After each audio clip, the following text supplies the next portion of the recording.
네.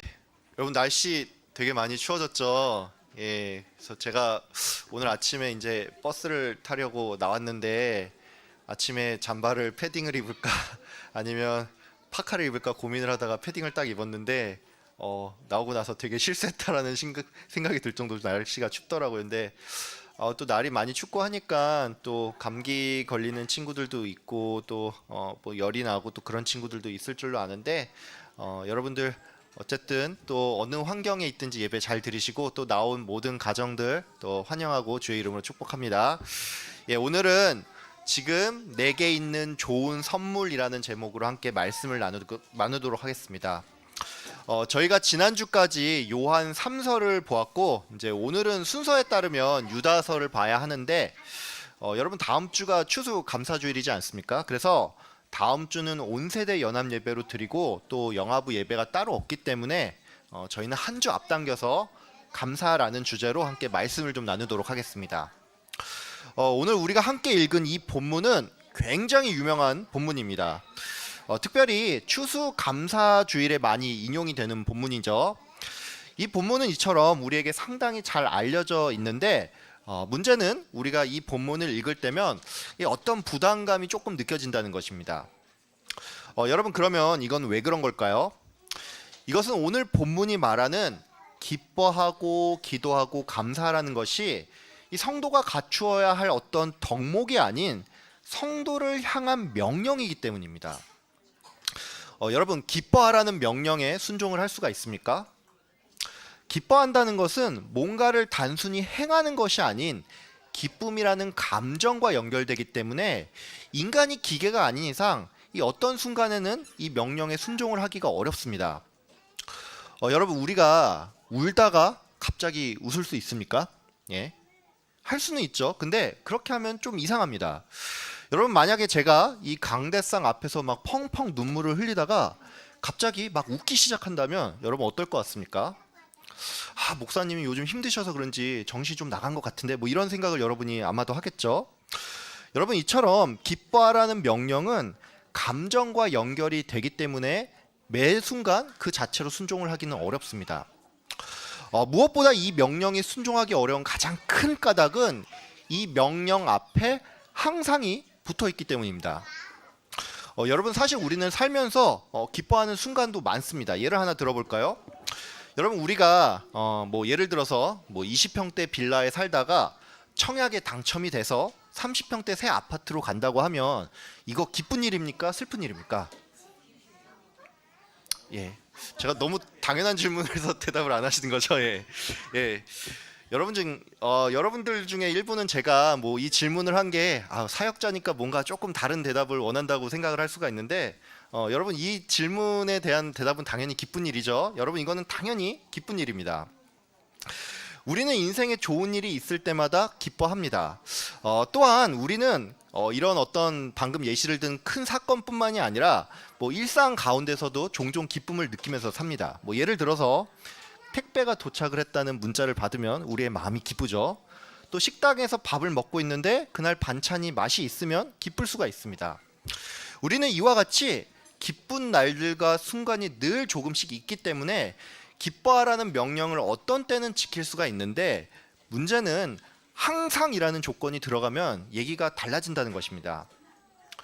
살인하지 말라는 명령은 항상이라는 조건이 붙어도 우리가 눈에 보이는 살인은 저지르지 않기 때문에 큰 부담을 느끼지는 않습니다. 문제는 항상 기뻐하라는 명령은 도무지 실현 불가능해 보인다는 것이죠.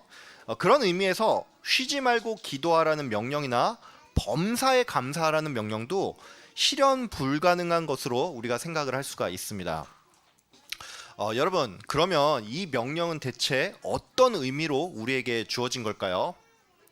어떤 사람들은 우리가 억지로라도 기뻐하고 감사하면 먼저는 우리의 뇌가 속아서 뭐 도파민이 분비가 되고 또 실제 내가 말하고 믿는 것에 따라서 그 일이 이루어지기 때문에 우리가 이 명령에 순종해야 한다라고 하는데 물론 하나님께서 우리의 말을 다 들으시고 또 들은 대로 그것을 이루신다는 그 민수기 말씀도 있죠. 그래서 결과적으로는 이 말이 맞기는 한데 여러분 오늘 본문이 말하는 게 정말로 그런 걸까요? 예. 여러분 궁금하시죠? 그래서 오늘은 이 명령이 성도에게 무엇을 요청하는지 정확히 이해하기 위해서 본문의 배경을 알아보고 또 그 가운데서 우리가 얻을 수 있는 교훈이 무엇인지를 좀 알아보도록 하겠습니다. 제가 7월에 데살로니가 전서를 이제 두 번에 걸쳐서 이제 설교를 했는데 여러분이 지난주 설교도 기억을 못하는 마당에 이제 7월에 들은 설교는 당연히 기억을 못하시겠죠. 그래서 제가 다시 한번 이 편지의 배경에 대해서 조금 설명을 드리겠습니다. 데살로니가 교회는 사도행전 17장을 배경으로 하고 있습니다. 이 교회는 바울의 2차 전도 여행 시에 이 마케도니아인 환상을 보고 바울이 이제 지금의 그리스로 건너가는 사건이 있죠. 근데 그때 바울이 마케도니아에 도착을 해서 처음 복음을 전한 성이 빌립보입니다. 바울은 빌립보에서 점을 치는 여종에게서 귀신을 내쫓고 이것을 계기로 감옥에 갇혀 있다가 풀려나는데 그리고 나서 도착을 한 곳이 데살로니가입니다. 데살로니가는 지금도 테살로니키라는 이름으로 있는데 이 도시는 그리스의 수도인 아테네에 이어서 이제 두 번째로 큰 도시로서 이제 우리나라로 치면 뭐 그 위상이 부산 정도 됩니다. 데살로니가는 과거 마케도니아의 수도로서 당시의 인구가 30만 명에 육박을 할 정도였고 인근에는 그리스 신화에 나오는 뭐 신들이 모여 산다는 올림푸스 산이 있어서 이 지역은 이방 종교, 특별히 디오니소스를 숭배하는 그 문화가 굉장히 강했습니다.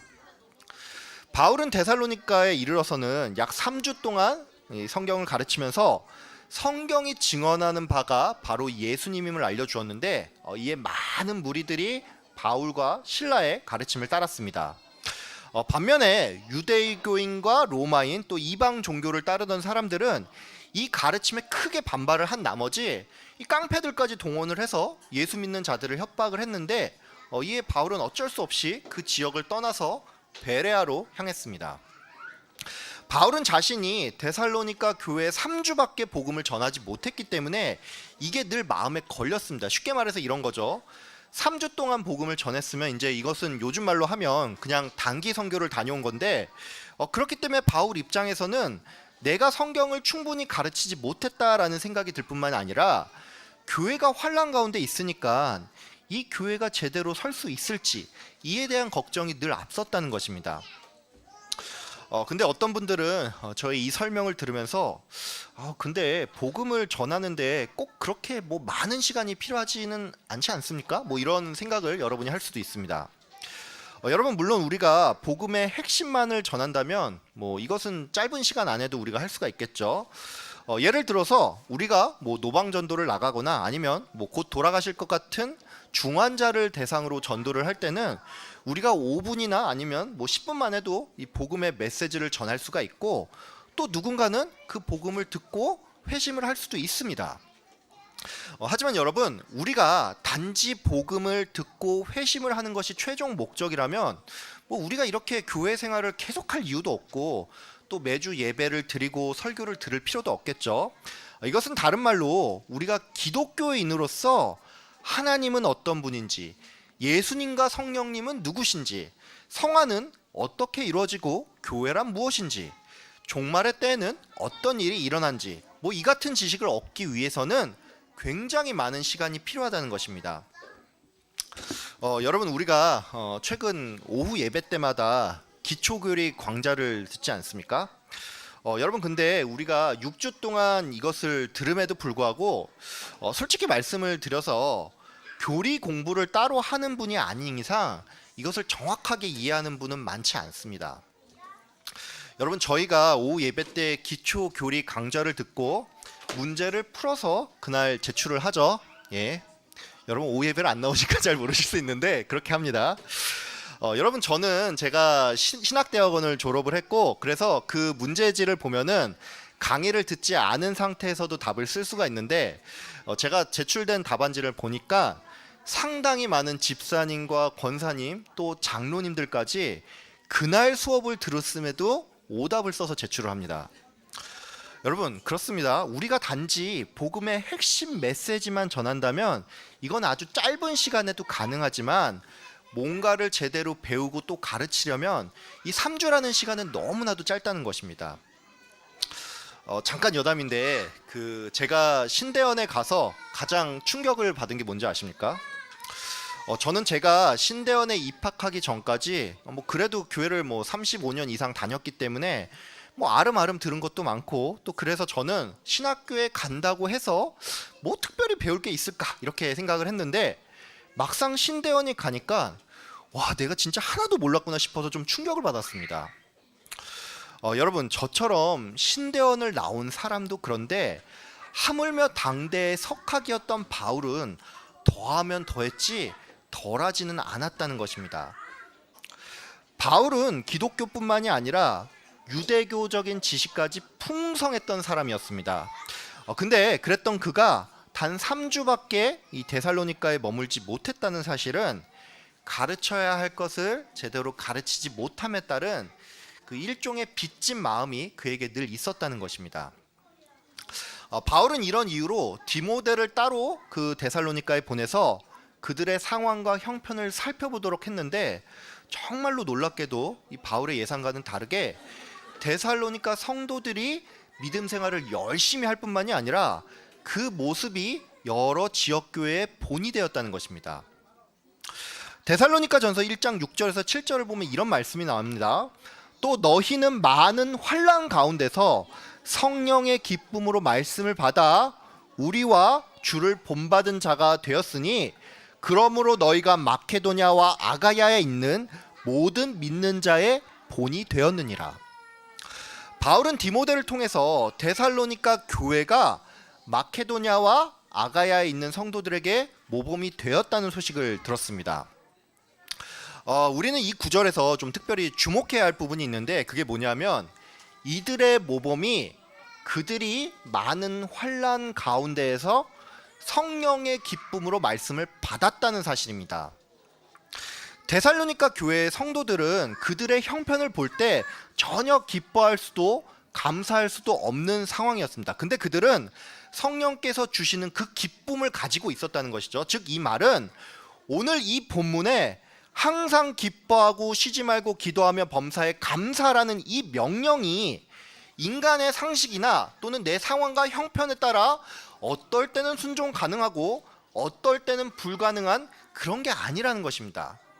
즉, 이 명령은 성도라면 충분히 실현 가능한 명령이라는 것입니다. 여러분, 그러면 이 명령은 정확히 어떤 것을 말하는 걸까요? 먼저 항상 기뻐하라부터 살펴보겠습니다. 여러분, 먼저 오해하지 말아야 할 게 있는데, 이 항상 기뻐하라는 명령은 우리가 어떤 기쁨의 감정 상태를 계속 유지해야 한다는 그런 말이 아닙니다. 여러분, 우리가 장례식장에 가서 누군가를 문상을 할 때 보통 어떻게 합니까? 엄숙한 분위기 가운데서 하죠. 여러분, 항상 기뻐하라는 명령은 우리가 눈치 없게 장례식장에 가서도 실실 웃고 떠들라는 그런 말이 아닙니다. 성경은 우리에게 우는 자와 함께 울라고 말을 했습니다. 그러니까 이 말은 성도가 그저 감정적인 상태로서 기쁨을 계속 유지하는 것이 항상 기뻐하라는 그 명령이 아니라는 것입니다. 여러분, 그러면 항상 기뻐하라는 명령은 도대체 어떤 명령일까요? 이것은 우리가 항상 성령님 안에 거하기 위해서 노력해야 한다는 것입니다. 여러분, 로마서 14장 17절에 보면 이런 말씀이 나옵니다. 하나님의 나라는 먹는 것과 마시는 것이 아니요 오직 성령 안에 있는 의와 평강과 희락이라. 여러분, 성도에게 있어서 기쁨은 우리가 먹고 마시는 나의 상황과 형편에 달린 것이 아닌 우리가 성령 안에 있을 때 가능한 것입니다. 여러분, 요즘 내 삶이 뭔가 기쁨이 좀 없고 항상 불만이 앞서지는 않습니까? 여러분, 그렇다면 이 기쁨을 회복하기 위해서 눈에 보이는 뭔가를 자꾸 바꾸려고 하지 마시고 성령님을 찾고 그 안에 거하는 여러분 다 되길 바랍니다. 여러분, 방금 전에 제가 기쁨의 회복을 위해서 성령 안에 거하라고 말씀을 드렸는데, 여러분, 그러면 우리는 어떻게 성령 안에 거할 수가 있을까요? 성령 안에 거한다는 것은 다른 말로 성령이 충만한 삶을 살아간다는 것인데, 그러기 위해서는 우리는 늘 기도해야 합니다. 예수님께서는 구하는 자, 즉 기도하는 자에게 아버지께서 좋은 것을 주시겠다고 하셨고, 이 좋은 것은 우리가 잘 아는 것처럼 성령님입니다. 사도 바울은 그렇기 때문에 우리가 성령 안에서 늘 기뻐할 수 있도록 쉬지 말고 기도하라라고 바로 뒤이어서 명령을 했다는 것입니다. 여러분, 쉬지 말고 기도하라는 것은 우리가 밥도 먹지 말고 담도 달지 말고 계속 기도만 하라는 그런 말이 아닙니다. 쉬지 말고 기도하라는 것은 정확하게 말해서 기도를 쉬는 그 잘못을 범하지 말라는 것입니다. 사무엘상에 보면은 사무엘이 이스라엘 백성을 향해서 기도를 쉬는 죄를 자신이 범하지 않겠다라고 말하는 장면이 나옵니다. 여러분, 이 말은 이스라엘 백성이 언제든지 죄악된 본성에 따라서 하나님께 불순종할 가능성이 높기 때문에 사무엘이 그들을 놓고 늘 기도하겠다는 말입니다. 여러분, 성도들 또한 오늘 내가 예배를 드리고 이 자리에서 찬양도 하고 기도도 하지만 우리는 언제든지 내 죄악된 본성과 욕심에 이끌릴 수 있는 사람들입니다. 여러분, 그 교역자들이라고 이 부분에 있어서 다를 것 같습니까? 여러분, 제가 교역자니까 있는 그대로 말씀을 드리면 어떤 의미로 가장 영적인 이 자괴감을 많이 느끼는 사람들이 교역자입니다. 일의 특수성 때문에 의무적으로 성경을 읽고 기도도 하지만 그러면 그럴수록 내가 얼마나 답이 없는지를 목도하는 것이 교역자입니다. 설교 때문에 어쩔 수 없이 강단에 서지만 말씀대로 정작 못 산다는 생각 때문에 부끄러움을 가장 많이 느끼는 사람도 교역자입니다. 여러분, 우리는 내가 교역자든 아니든 틈만 나면 죄를 향해 달려가라는 그 본성이 내게 있습니다. 여러분, 그렇기 때문에 쉬지 말고 기도하라는 이 명령은 모든 순간 내가 하나님 앞에 있다는 그 의식을 가지고 사탄에게 틈을 주지 말라는 것입니다. 우리는 보통 내게 무슨 일이 닥칠 때 기도를 합니다. 이것은 바꿔 말해서 내가 매 순간 하나님 앞에 있다는 그 의식이 희미하다는 것이죠. 여러분, 그래서 우리가 쉬지 않고 기도한다는 것은 내 인생 모든 순간을 하나님께서 인도한다는 사실을 인정한다는 것입니다. 여러분, 우리는 인생에 어려움이 찾아올 때 도와달라고 기도를 하고 좋은 일이 있을 때는 이것을 만나게 해주심에 감사하며 기도해야 합니다. 여러분, 우리가 근데 방금 말씀드린 이것들은 평소에 하고 또 할 수 있는 것들이죠. 여러분, 그래서 말씀을 드렸는데 이것보다 더 중요한 게 있습니다. 그게 뭐냐면 우리가 살다 보면 좋은 일도 있고 나쁜 일도 있죠. 근데 대다수의 시간은 그냥 평범한 날들의 반복입니다. 여러분, 그렇기 때문에 우리는 이 평범한 하루가 사실 하나님의 보호하심 가운데 있었음을 깨닫고 이에 감사하면서 기도해야 한다는 것입니다. 여러분, 우리는 평범한 하루가 얼마나 소중한 것인지 이것을 누릴 수 없을 때 깨닫습니다. 건강을 잃는 분들은 아프지 않았던 하루가 얼마나 감사한 하루인지를 알게 되죠. 내 아이가 내 말을 듣지 않고 내 속을 썩여도 아이가 아플 때가 되면 이런 날들조차 얼마나 감사한 하루였는지를 우리는 뒤늦게 안다는 것입니다.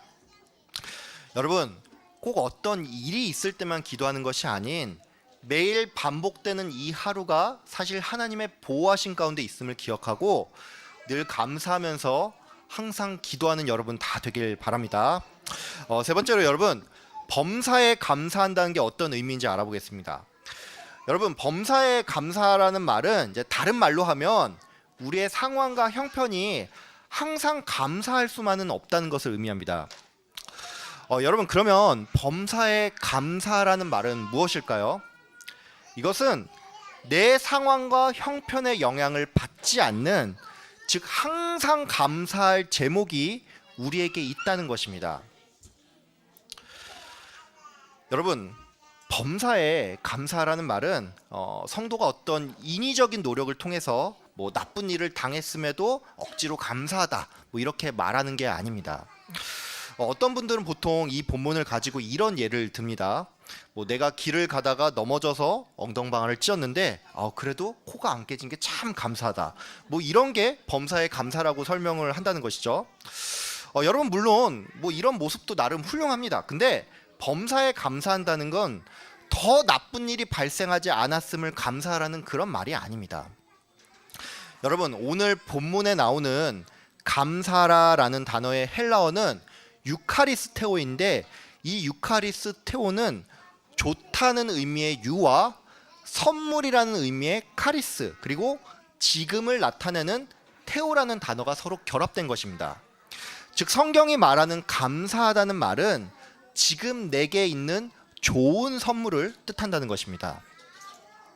여러분, 여러분의 상황과 형편에 관계없이 지금 여러분께 있는 가장 좋은 선물은 무엇입니까?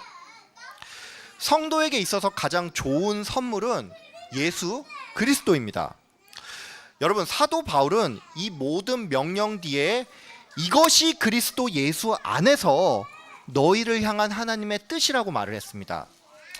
여러분, 이 말은 우리가 기뻐하고 기도하며 감사할 수 있는 조건이 나의 상황과 형편이 아닌 하나님께서 선물로 주신 그리스도 안에 우리가 있다는 것입니다. 여러분, 우리는 모두 예수 그리스도 안에 있는 자들입니다. 여러분, 이것을 기억을 하시고 지금 나에게 있는 예수님이라는 선물을 항상 감사하면서 살아가는 여러분 다 되길 바랍니다. 마지막으로 여러분이 기뻐하며 기도하고 감사하는 것이 하나님의 뜻임을 기억을 하길 바랍니다. 여러분, 하나님의 뜻이라는 말은 이제 헬라어로 하면 텔레마 테우인데, 이것은 하나님께서 우리가 그렇게 살기를 원한다라는 의미도 있지만 이것이 또한 하나님의 의지라는 것입니다. 그러니까 이 말은 다른 말로 해서 우리가 기뻐하고 기도하며 감사하는 것이 성도의 본분이기도 하지만 하나님께서 또한 이것을 그의 의지로 이루어 가신다는 것입니다. 여러분, 하나님께서는 여러분의 삶을 기쁨으로 이끄시고 여러분이 항상 기도하게 만들 것입니다. 또한 하나님께서 여러분의 삶 가운데 늘 감사가 넘치도록 큰 은혜를 부어주실 것입니다. 여러분, 이런 하나님을 기억하면서 감사를 온전히 이루는 여러분 다 되시길 주의 이름으로 축원합니다. 아멘. 지금은 우리의 생명 되신 예수 그리스도의 은혜와 아들을 선물로 주신 하나님 아버지의 크신 사랑과 성령님의 감화 감동 교통하심이 항상 기뻐하며 쉬지 말고 기도하며 범사에 감사하면서 살아가기를 다짐하는 모든 성도님들 머리 위에 지금으로부터 영원까지 함께 있을지어다. 아멘.